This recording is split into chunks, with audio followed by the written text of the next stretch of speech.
when we explained that more than 50% of consumers buy gluten-free foods, while people allergic or intolerant to gluten represent only 1% of the world population. After this video, you will think twice before purchasing products that are not naturally gluten-free and therefore not danger-free.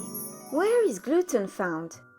In the seeds of certain cereals, including barley, rye, oats, in all varieties of wheat, including soft wheat, durum wheat, spelt, and kamut. In other words, in pasta, in bakery and pastry products. That being said, 99% of the world's population is not affected. And yet, 1 in 2 people are wary of gluten. Where does this craze for the gluten-free diet come from? This trend was launched by celebrities who gave it a slimming dimension. Of course, if you cut out pasta, pizza, breaded or fried foods, pastries and baked goods from your diet, you will lose weight. However, the gluten-free craze did not last long. Eating gluten-free was just a passing fad.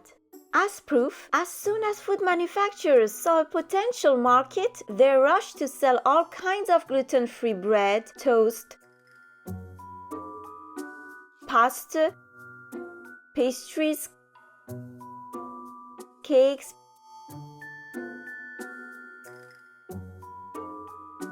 biscuits and cookies. As a result, consumers who had rejected all those pleasure foods flocked to their gluten-free versions,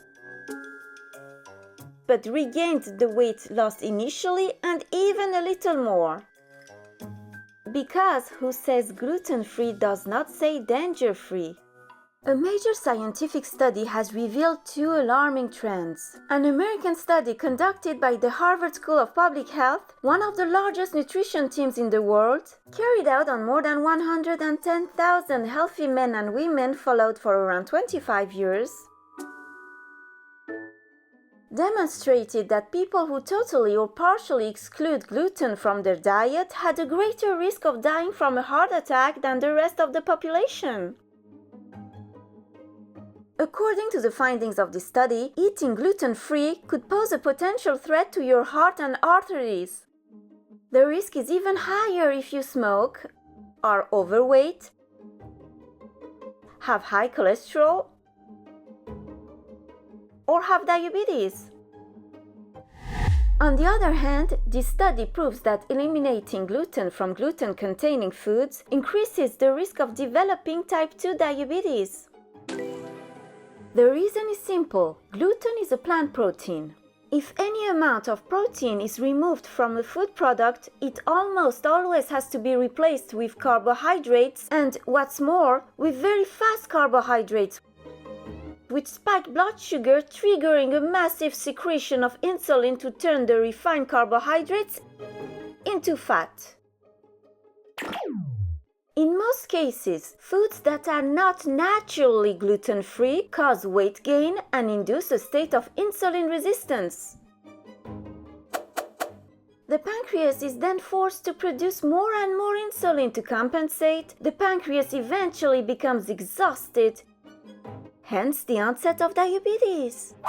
It is therefore not surprising that the combination of overweight or obesity and diabetes inevitably promotes the onset of cardiovascular diseases.